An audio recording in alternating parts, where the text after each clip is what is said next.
Hello guys, कैसे हो आप लोग। आई होप आप लोग सब बढ़िया होंगे। तो स्टार्ट करते हैं। हम विटामिन B12 पढ़ेंगे। उससे पहले यार बता दूं, थोड़ा सा ना मेरे गले में आज थोड़ी प्रॉब्लम है, ठीक है। तो थोड़ा सा मैं आराम से बोलूँगा, है ना। मे बी शायद मेरी पिच ऊपर नीचे ज़्यादा ना मैं वेरिएबल ना करूँ, है ना, एकदम एक कांस्टेंट पिच पे पढ़ाऊँ, ठीक है। तो थोड़ा सा देख लेना उसको आज, ठीक है। तो विटामिन B12 स्टार्ट करते हैं हम लोग। कोबालेमिन, तो इसका एक और नाम क्या है, मेरी बात समझो। B12 की बात करते हैं, कोबालेमिन। इसका एक और नाम क्या है, एक्सटेंसिंग फैक्टर ऑफ कैसल। क्यों बोलते हैं इसको एक्सटेंसिंग फैक्टर? बिकॉज क्या हुआ, जब हम इसकी स्टडी, इसकी जब डिस्कवरी हुई थी, तो हमने क्या देखा, भी पढ़ाऊंगा आपको। मान लो स्टमक है ना।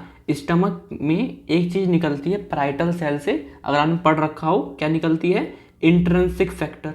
और बाहर से एक चीज़ आती थी, वो एक्सट्रिंसिक फैक्टर। दोनों मिलते थे, दोनों मिलते थे। अभी देखेंगे कैसे मिलते हैं, कहाँ मिलते हैं, वो देखेंगे। हमने देखा दोनों मिलते थे, और बाद में पता चला ये एक्सटेंसिंग फैक्टर कुछ भी नहीं है। ये क्या है आपका, ये आपका विटामिन B12 है, ठीक है। तो इसको पहले हम एक्सट्रिंसिक फैक्टर बोलते थे, जो कि हमारे इंट्रिंसिक फैक्टर, अंदर से जो निकलता है, पैराइटल सेल से जो निकलता है ना, उससे बाइंड करता था। और इसे हम एंटी पर्नीशियस एनीमिया फैक्टर बोलते हैं। पता है, अभी देखेंगे क्या होता है पर्नीशियस एनीमिया, है ना, अभी देख लेंगे थोड़ा सा। तो ये दो चीज़ें हैं। अब मैं बात क्या बोल रहा हूँ आपसे, ये आपका वाटर सोल्यूबल होता है, बिल्कुल। B कॉम्प्लेक्स वाले सारे वाटर सोल्यूबल है, हीट स्टेबल है, ठीक है। अब इसका स्ट्रक्चर समझते हैं। पहली बात ये कि इसके अंदर क्या मिलेगा, मेटल मिलेगा, जिसको बोलते हैं कोबाल्ट, है ना। कितना मिलेगा बाय वेट, 4.35%। मतलब पूरा जो विटामिन B12 का स्ट्रक्चर होगा उसमें 4.35%, है ना, क्या मिलेगा आपको, कोबाल्ट मिलेगा। चलो देखते हैं। अब कोबाल्ट की कितनी वैलेंसी होती है, कोबाल्ट की वैलेंसी होती है यहाँ पे 6, है ना, 6 वैलेंसी है। 6 में से जो आपकी 4 वैलेंसी है, वो कौन ऑक्यूपाई कर रहा है, आपका पायरोल रिंग। अगर आपने हीम पढ़ा होगा, अभी मैंने पढ़ाया नहीं, बट बहुत जल्द पढ़ाने वाला हूँ उसको, है ना। तो उसमें एक पायरोल रिंग होती है। तो कोबाल्ट है, मान लो कोबाल्ट है यहाँ पे, तो यहाँ पे इसकी है 6 वैलेंसी, 1 2 3 4। तो इन 6 वैलेंसी में से एक वैलेंसी, दो वैलेंसी, तीन वैलेंसी, चार वैलेंसी, अभी 5 और 6 खाली है ना। ये जो 4 वैलेंसी है किसने पकड़ ली, ये किसने कैप्चर कर ली, आप बोलोगे पायरोल रिंग ने, जिसको मैं कलेक्टिवली क्या बोलूँगा, कोरिन्स रिंग, है ना। कलेक्टिवली क्या बोलूँगा, कोरिन रिंग। चारों पायरोल रिंग आपस जुड़ी हुई हैं, तो मैंने क्या बोला, कोरिन्स रिंग, ठीक है। अब आप बोलोगे एक 5th वैलेंसी खाली पड़ी है और 6th वैलेंसी खाली पड़ी है। जो 5th वैलेंसी है वहाँ पे जाके एक चीज़ लग जाएगी, बेंजीइमाइडाजोल रिंग लग गई। नाम याद कर लो, जरूरत नहीं है स्ट्रक्चर की, ठीक है। जो 6th वैलेंसी है ना, ये वेरिएबल है। यहाँ पे आपका साइनेट भी लग सकता है, एक सेकंड कलर चेंज करता हूँ थोड़ा सा। यहाँ पे आपका साइनेट भी लग सकता है, यहाँ पे आपका हाइड्रोक्सी ग्रुप लग सकता है, एडेनोसाइल ग्रुप लग सकता है। पढ़ा है वो ADP, ATP, A फॉर क्या था, एडेनोसाइल, है ना। तो एडेनोसाइल ग्रुप लग सकता है और मिथाइल ग्रुप लग सकता है। उस हिसाब से मेरे विटामिन B12 के नाम चेंज हो जाएंगे। अगर साइनेट लगा तो क्या बोलूँगा, बताओ इसको, साइनोकोबालेमिन। हाइड्रोक्सी ग्रुप लगाए तो हाइड्रोक्सी कोबालेमिन। एडेनोसाइल लगाया तो एडेनोसाइल कोबालेमिन। और मिथाइल ग्रुप लगाया तो मिथाइल कोबालेमिन। नाम सुने हैं ना ये। तो ये ऐसे पढ़े कि जो इसकी 6th वैलेंसी थी वो वेरिएबल है, उस पर जैसा ग्रुप लगा है उस बेसिस पे इसके 4 नाम बन गए, ठीक है। चलो देखते हैं। जो आपका साइनोकोबालेमिन है, इसका हमारी बॉडी के अंदर कोई फंक्शन नहीं है। ये आपको ओरल मोड से देने के तरीके, ओरल प्रिपरेशन बनाई जाती है, ठीक है। इससे हम ओरल इंटेक करते हैं ना, तो साइनोकोबालेमिन के तरह, ठीक है। और हाइड्रोक्सीकोबालेमिन कैसा, इंजेक्टेबल। जब हम इंजेक्शन के थ्रू लेंगे इसको, है ना, तो हाइड्रोक्सीकोबालेमिन लेंगे। तो इन दोनों का कोई भी हमारी बॉडी में फंक्शन ऐसा सच नहीं है, ठीक है। अब हम बात करते हैं एडेनोसाइल कोबालेमिन। जो आपकी बॉडी की सेल्स होती हैं वो क्या लेंगी, आपकी एडेनोसाइल कोबालेमिन लेंगी। और जो आपके ब्लड में सर्कुलेशन हो रहा है पूरे में बॉडी में, है ना, जो ब्लड में है, वो आपका कौन सा है, मिथाइल कोबालेमिन मेजरली। थोड़ा बहुत तो ये भी है, थोड़ा बहुत तो आपका हाइड्रोक्सी कोबालेमिन भी है, ठीक है, ठीक है। बट आपके ये दो जो हैं, ये दो जो हैं, ये आपके काम करेंगे, फंक्शन करेंगे एज अ कोएंजाइम। हम देखेंगे 2 रिएक्शन होती हैं, दोनों में एक ये वाला एंजाइम काम कर रहा होगा, एक ये वाला एंजाइम काम कर रहा होगा, ठीक है। बट ये दोनों जो हैं ये काम नहीं करते हैं, यानी कि साइनोकोबालेमिन, हाइड्रोक्सीकोबालेमिन में कोई फंक्शन हमारी बॉडी के अंदर देखने को नहीं मिल रहा, कोई भी कोई एंजाइम एज अ फंक्शन नहीं कर रहे हैं ये दोनों, ठीक है, ठीक है। बट ये दोनों काम कर रहे हैं, तो दिस अ फंक्शनल कोएंजाइम, ठीक है। ये वाला क्या है, taken up by the cell. Cell को चाहिए तो कौन सी फॉर्म में विटामिन B12 मिल जाएगा, एडेनोसाइल कोबालेमिन। और ट्रांसपोर्ट फॉर्म में होना है, ब्लड में ट्रांसपोर्ट होना है तो मिथाइल कोबालामीन। ठीक है, चलो अब क्या है, सोर्स देख लो यार, मेजरली इसका सोर्स जो होता है अच्छा उसे एनिमल ओरिजिन से आता है ना, meat, egg, fish, dairy product, है ना। और curd is also a good source, है ना, बहुत अच्छा सोर्स है। और हमारे पेट के अंदर, इंटेस्टाइन के अंदर फ्लोरा है ना, बैक्टीरिया वगैरह होते हैं, वो लोग बनाते हैं। ठीक है, तो नॉर्मली इसकी जो डिफिशियंसी होती है वो वेजिटेरियन लोगों में ज़्यादा देखने को मिलती है ना, because vegetarian is not a great source of vitamin B12, है ना, vegetarian diet is not a great source of vitamin B12। ठीक है, थोड़ा सा मेरे गले में ज़्यादा दिक्कत है, मैं ज़्यादा ढंग से बोल नहीं पा रहा हूँ। ठीक है, एक चीज़ को समझा नहीं पा रहा हूँ, बट जितना हो सकता है मैं पढ़ा रहा हूँ। ठीक है, थोड़ा थोड़ा। हाँ चलो, अब मैं क्या बोल रहा हूँ, इसकी डेली रिक्वायरमेंट क्या है ना, रिकमेंडेड डाइटरी अलाउंस क्या है इसका, 1 to 2 माइक्रोग्राम पर डे, इतना आपका बहुत कम है। ठीक है, आराम से। और जब प्रेगनेंसी के टाइम पे ये बढ़ जाएगा थोड़ा सा, है ना, हल्का सा। चलो, वो तो हर विटामिन बढ़ रहा था, है ना, हल्का हल्का प्रेगनेंसी के टाइम पे। अब देखो यहाँ में पता है, यहाँ मैं बना के नहीं लाया हूँ कुछ, मैं पढ़ाता हूँ आपको कैसे डाइजेशन होता है, कैसे एब्जॉर्प्शन होगा, कैसे ट्रांसपोर्ट होगा। ठीक है, मेरी एक एक बात को समझना ध्यान से। चलो, अब मैं क्या बोल रहा हूँ, मेरी बात समझो। ये क्या है, मान लो ईसोफेगस, ये क्या हुआ फिर बताओ, ये क्या हुआ, स्टमक। ठीक है, ये क्या हुआ, डुडेनम। ठीक है, अभी चलो बात करते हैं। यहाँ पे मान लो क्या है, यहाँ पे है सलाइवरी ग्लैंड, सलाइवरी ग्लैंड। मैं चाहता तो लिख के लिया था, बट मुझे लगता है यहाँ पे बताना ज़रूरी है। ठीक है, अब ये क्या है मान लो, है ना, माउथ। ठीक है, ठीक है। अब सलाइवरी ग्लैंड, यहाँ से आपने क्या करा, ये जो ब्लू कलर का है ये आपने खाया विटामिन B12, है ना, vitamin B12, dietary vitamin B12 आपने खाया। तो मैं जो ब्लू कलर से दिखा रहा हूँ, जो ये ब्लू कलर से है ना, जो यहाँ पहुँच गया, ये क्या है, विटामिन B12। ठीक है, अब सलाइवरी ग्लैंड से एक चीज़ निकलती है ना, सलाइवरी ग्लैंड से एक चीज़ निकलती है, मैं उसे ब्लैक कलर से कवरिंग दिखा रहा हूँ, ये दिख रहा है, दिख रहा है, दिख रहा है।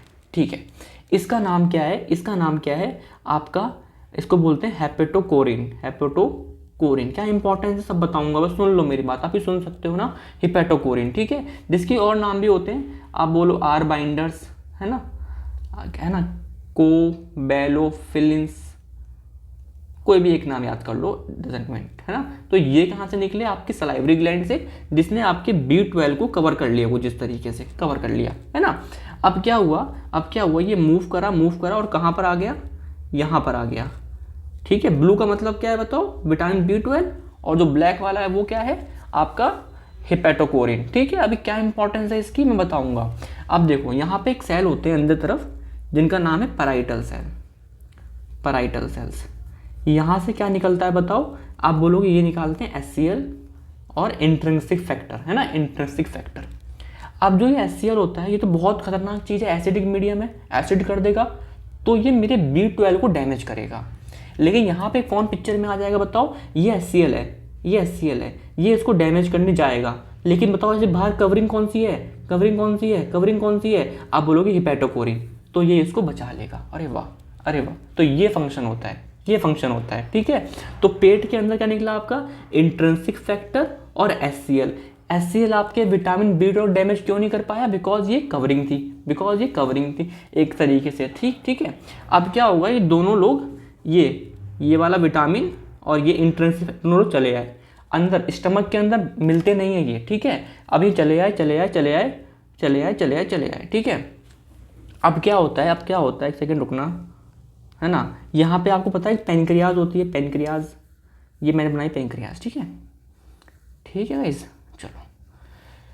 हाँ, अब मैं क्या बोल रहा हूँ, यहाँ पे पेनक्रियाज है, पेनक्रियाज से क्या निकले आपके, कुछ एंजाइम निकले, जिन्हें हम बोलते हैं प्रोटीएज, है ना, प्रोटीन डाइजेस्ट करने वाले। सुना है आपने, सुना होगा यार, है ना, कुछ प्रोटीन गाइनेज, क्या नाम है, ट्रिप्सिनोजन वगैरह, है ना, प्रोटीएजेस। ठीक है, ये निकले, उसने क्या किया, उसने डाइजेस्ट करा, उसने ख़त्म करा किसको, हेपेटोकोरिन को ख़त्म करा, हेपेटोकोरिन को ख़त्म किया। यानी कि क्या हुआ डिटोडनम में, यहाँ पे क्या हुआ, आपको जो ब्लैक वाला था वो हट गया, यहाँ पे ब्लू वाला खुले में आ गया, और यहाँ पे आके आपका इंट्रिंसिक फैक्टर बाइंड कर लेगा। देखो इंट्रिंसिक फैक्टर बाइंड कर गया इससे, है ना, ऐसा कवर नहीं, बट हाँ समझ में आ रहा है क्या, कहाँ पे हुआ, डुडेनम में हुआ। ठीक है, स्टमक में क्यों नहीं हुआ, बिकॉज ऐसा होता तो आपका जो B12 है वो डैमेज हो जाता है ना, समझ में आ रहा है क्या। ठीक है, ठीक है, अब क्या हुआ, ये आपका क्या है, ड्यूडेनम, फिर आपका जिजुनम, और लास्ट में फिर आपका इलियम आता है। इलियम कहाँ ओपन होता है, लार्ज इंटेस्टाइन में, ये आपकी लार्ज इंटेस्टाइन है ना। ठीक है यार, ठीक है ठीक है। तो जो टर्मिनल इलियम है, क्या बोल रहा हूँ मैं, टर्मिनल मतलब ये वाला हिस्सा है ना, टर्मिनल इलियम है। यहाँ पे क्या होता है, यहाँ पे क्या होता है, आपका जो ये आया, ये क्या है बताओ, इंट्रिंसिक फैक्टर, और इसके अंदर ये क्या हो गया आपका, ये क्या हो गया बताओ बताओ, ये विटामिन B12 हो गया। ठीक है, ये आपके एक स्पेशल रिसेप्टर होगा जिसे हम क्यूबलिन बोलते हैं, बट ठीक है, एक स्पेसिफिक रिसेप्टर है, एक स्पेसिफिक रिसेप्टर है जिससे ये बाइंड करेगा कहाँ पे, टर्मिनल इलियम में, टर्मिनल इलियम में, इलियम बाइंड करा। ठीक है, और उससे क्या होगा आपका, जो आपका ये था, ये जो आपका इंट्रिंसिक फैक्टर वो अलग हो गया, और जो B12 था वो अलग हो गया, और B12 को एब्जॉर्ब कर लिया गया। मतलब वो कहाँ पर आ गया, पोर्टल सिस्टम में आ गया। कहाँ पर आ गया, ये आ गया B12 किस में आ गया, पोर्टल सर्कुलेशन में, यानी कि वो लीवर में जाएगा पहले, यानी कि लीवर में। बट अगेन या इसका नाम क्या है, मिथाइल कोबालेमिन, मिथाइल कोबालेमिन। लेकिन ये ऐसे जा पाएगा क्या, नहीं, इसको ट्रांसपोर्ट करने के लिए एक चीज़ होगी, प्रोटीन हो, एक तरीके से क्या होगा, उसे हम क्या बोलेंगे, उसे हम एक तरीके से बोल देंगे, है ना, TC, ट्रांसकोबल, एक सेकेंड, ठीक है, ट्रांसकोबालेमिन, है ना, ये हो गया। तो ये ट्रांसपोर्टर फॉर्म है जो इसको लेके जाएगा बॉडी में अलग अलग जगह। ठीक है, तो इतना हमें समझना नहीं, इतना समझना है कि डाइजेशन क्या हुआ देख लिया, एब्जॉर्प्शन कैसे हुआ ये भी देख लिया, कहाँ पर हुआ बताओ, टर्मिनल इलियम पे हुआ, और ट्रांसपोर्ट कौन कर रहा है इसको, ट्रांसकोबालेमिन, जो इसको जगह जगह लेके जाएगा, मिथाइल कोबालेमिन को लेके जाएगा, है ना, हर किसी का ट्रांसपोर्टर होता है। ठीक है, चलो समझ में, आई होप आपको आया हो, मैंने बड़ा आराम से बताया, लेकिन अगेन फिर भी नहीं आया तो बताना। वीडियो लंबी जरूर हो गई, इतना पढ़ाने में मैं लिख के लेके आता तो हार्डली शायद मुश्किल से जितना टाइम लगा उसका आधे से आधा लगता। ठीक है, लेकिन अगेन ये चीज़ ज़रूरी थी मुझे पढ़ाना इस तरीके से, तो मैंने पढ़ा दिया आपको। ठीक है, जहाँ दिक्कत लगे मुझे बता देना। ठीक है, अब इसके जो फंक्शन देखते हैं, हमारी बॉडी के दो ही फंक्शन है, दो एंजाइम हैं, दो फंक्शन तो बहुत सारे हैं, बट जो दो एंजाइम है जिन्हें रिक्वायर है B12, है ना, वो दो हैं। कौन कौन से बताओ, पढ़ रखा है हमने, दो सब कुछ पढ़ रखा है। पहला होमोसिस्टीन से मिथ्योनिन बनता था, ये तो पढ़ा है यार, है ना। इसके लिए चाहिए होता है मिथाइल, देना होता है मिथाइल, तो मिथाइल कहाँ से लाएंगे, मिथाइल कोबालामीन है, उसने अपना मिथाइल दे दिया इसको, और खुद बन गया कोबालामीन, कोबालामीन बन गया, है ना। तो ये पहला काम किसका आया, इसका आया। ठीक है, मिथाइल कोबालामीन का। अब ये कोबालामीन अपना मिथाइल कहाँ से लाएगा, ये लेता था बताओ मिथाइल टाइट्राहाइड्रोफोलेट, विटामिन B9 पढ़ के आओ वरना नहीं समझ में आएगा। ठीक है, अब ये अपना मिथाइल किसको दिया इसने, कोबालामीन को दिया, और क्या बन गया बताओ, क्या बन गया बताओ, मिथाइल कोबालामीन, मिथाइल कोबालामीन। ठीक है, ठीक है। अब मैं आपसे एक चीज़ बोलता हूँ कि मान लो किसी की बॉडी के अंदर क्या नहीं है, विटामिन B12 नहीं है, क्या नहीं है, विटामिन B12 नहीं है, ये नहीं है। ठीक है, तो क्या होगा, तो क्या होगा मुझे बताओ, जो मिथाइल टेट्राहाइड्रोफोलेट है वो कन्वर्ट हो पाएगा क्या टेट्राहाइड्रोफोलेट में, आप बोलोगे नहीं हो पाएगा, क्यों, क्योंकि जो मिथाइल को लेता था, कोबालामीन लेता था, वो ही नहीं बचा, वो खत्म है, वो डिफिशियंसी है। तो इससे क्या होगा, जो आपका टेट्राहाइड्रोफोलेट है वो ट्रैप हो गया, वो मिथाइल के साथ ट्रैप हो गया, वो फ्री नहीं हो पा रहा है। देखो फ्री नहीं हो पा रहा है, ये स्टेप नहीं हो पा रहा है, तो इसको क्या बोलते हैं हम, फोलेट ट्रैप। सब पढ़ा है यार मैंने, फिर से बता रहा हूँ, ये B9 पढ़ो, सिक्वेंस से पढ़ा हो, ऐसे तो नहीं मैंने स्टार्ट कर दिया B9 से, पहले B12 पढ़ाओ फिर B9, नहीं ना, एक सिक्वेंस है ना, तो कुछ तो रीज़न होगा उसके पीछे। ठीक है, चलो तो अगला क्या है, अगला आपका एक कन्वर्जन होता है आपका मिथाइल मेलोडाइन कोएंजाइम का सक्सिनाइल कोएंजाइम में, ये कन्वर्जन होता है।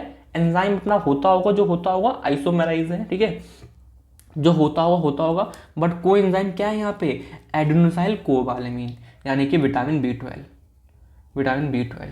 ठीक है, अब बोलोगे ये कहाँ से आया यार, अभी हमने पढ़ा नहीं है लिपिड, है ना, अदरवाइज मैंने पढ़ाया होगा आपको ग्लूकोनियोजेनेसिस में कि ऑड चेन फैटी एसिड होते हैं ना, वहाँ से आता है।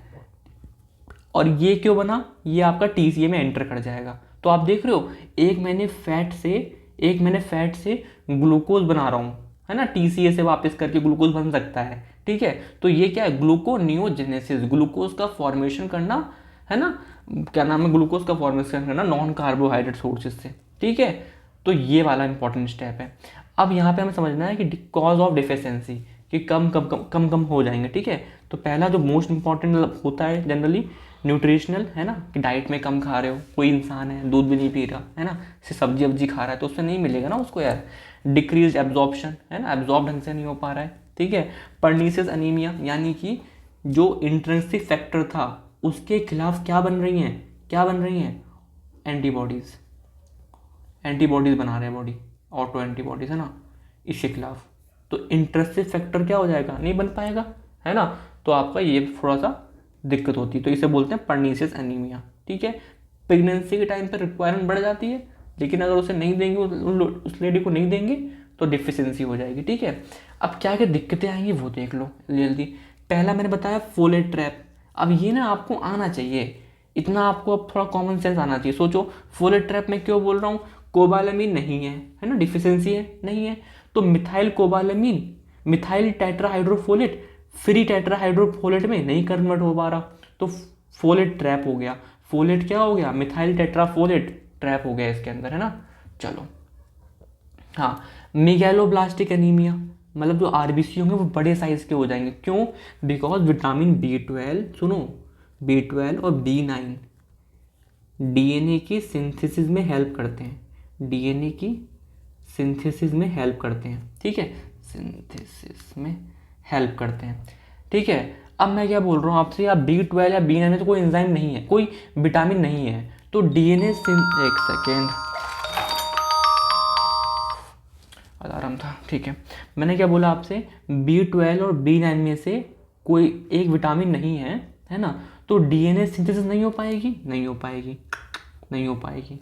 तो क्या होगा, जो आरबीसी, मानो आरबीसी क्या हो रही है, सेल में तो बड़ी हो रही है, सेल साइज में बड़ी हो रही है, बड़ा हो रहा है, बट उसका जो न्यूक्लियस है वो डिवाइड नहीं कर पा रहा, बिकॉज न्यूक्लियस डिवाइड होने के लिए डीएनए का बनना जरूरी है, डीएनए का रेप्लिकेशन होना जरूरी है, बट वो नहीं हो पा रहा। तो आरबीसी डिवाइड नहीं होगी लेकिन ग्रोथ होगी, तो वो मेगैलोब्लास्टिक एनीमिया, ठीक है। अब देखो नोट्स में क्या मैं लिख सकता हूँ, सब कुछ लिख के ले आऊँ, ठीक है, बट अगेन लेक्चर इंपॉर्टेंट है यार, मैं समझाता हूँ चीज़ों को, ठीक है, यहाँ पे है, आप ठीक है ना, आप यहाँ पढ़ोगे मेगालोब्लास्टिक एनीमिया, आखिरी में याद हो जाएगा अपने आप, ठीक है। चलो अब यहाँ एबनॉर्मल होमोसिस्टिन लेवल, अब देखो अगर कोबालामीन नहीं है ना, मिथाइल कोबालामीन नहीं है, तो क्या नहीं होगा, होमोसिस्टिन से मिथुन में कन्वर्टेशन नहीं होगा, तो क्या बढ़ जाएगा, ये लेवल बढ़ जाएगा इसका, ठीक है। इसका लेवल बढ़ने से क्या होता है यार, कार्डियोवास्कुलर सिस्टम में दिक्कत आती है, एमआई, मायोकार्डियल इंफ्रैक्शन के केसेस आते हैं यहाँ पे, यंग एज में आते हैं, ठीक है। चलो अब यहाँ पे क्या है आपका यार, आपके नर्व डैमेज होना शुरू हो जाएगी, नर्वस सिस्टम में दिक्कत आएगी, क्यों, देखो जो आपका मिथाइल मेलानाइल कोएंजाइम है ना, वो क्या होता था नॉर्मली, वो नॉर्मली क्या होता था, वो इसमें कन्वर्ट होता था, इसमें कन्वर्ट होता था, बट अब ये एंजाइम मान लो नहीं, सॉरी ये कोएंजाइम मान लो यहाँ पे नहीं है, विटामिन B12 नहीं है, ठीक है। तो ये compete करेगा किससे, मेलानाइल कोएंजाइम से, ठीक है। किसके लिए compete करेगा, फैटी एसिड सिंथेसिस के लिए। पहले देखो आराम से काम हो रहा था, पहले जो है आराम से फैटी एसिड सिंथेसिस हो रही थी, ठीक है, हो रही थी, बट अब क्या हुआ, इसका लेवल बढ़ गया, बिकॉज इसका एक रास्ता ये वाला था, ये हो नहीं पा रहा, तो अब ये यहाँ पर आ रहा है, ठीक है। तो फैटी एसिड सिंथेसिस ढंग से हो नहीं पाएगी, हो नहीं पाएगी, तो आपकी क्या होगी ढंग से, यहाँ पे आपकी जो माइलिन शीट है वो बन नहीं पाएगी। तो यहाँ पे सिंपल सा लिखते हैं यार कि जो मिथाइल मेलानाइल कोएंजाइम है वो compete करता है मेलानाइल कोएंजाइम से, है ना, जिस वजह से फैटी एसिड सिंथेसिस नहीं हो पाएगी और माइलिन शीट भी नहीं बन पाएगी, ठीक है।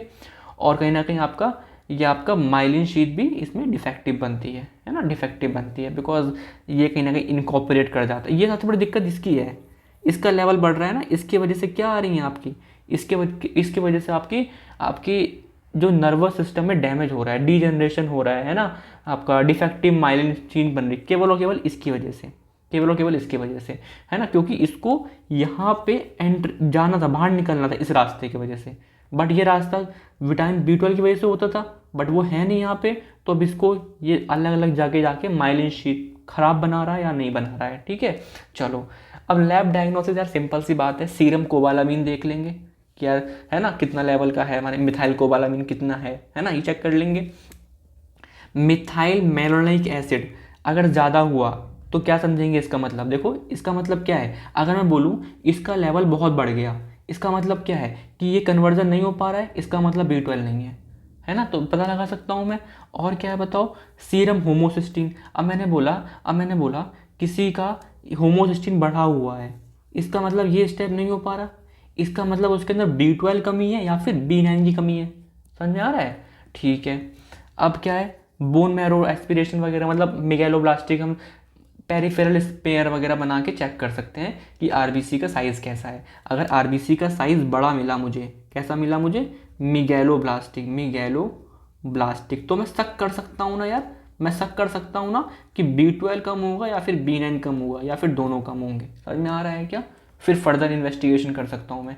ठीक है, तो ये थोड़ा छोटा सा तो नहीं लग बोलूँगा, कितने मिनट का हो गया, 21 मिनट का लेक्चर हो गया। ठीक है, थोड़ा मेरा भी आज गला सही नहीं था, मे बी मैं किसी पॉइंट पे जल्दी मूव कर गया हूँगा, मे बी उस इंटेंसिटी से मैं नहीं आ पाया हूँगा किसी किसी पॉइंट पे। तो अगर ऐसा कुछ हुआ हो तो मुझे बताना, है ना, समझ में आया हो तो मुझे बताना, बिकॉज आपका एक छोटा सा कमेंट यार कहीं ना कहीं बहुत पॉजिटिविटी ला देता है यार, कि अच्छा मैं जो पढ़ा रहा हूँ वो हेल्प भी कर रहा है लोगों को। ठीक है, मतलब अच्छा लग रहा है। ठीक है, तो अगर अच्छा भी लगे तो प्लीज़ बता देना। ठीक है, चलिए यार, थैंक यू गाइस, बाय।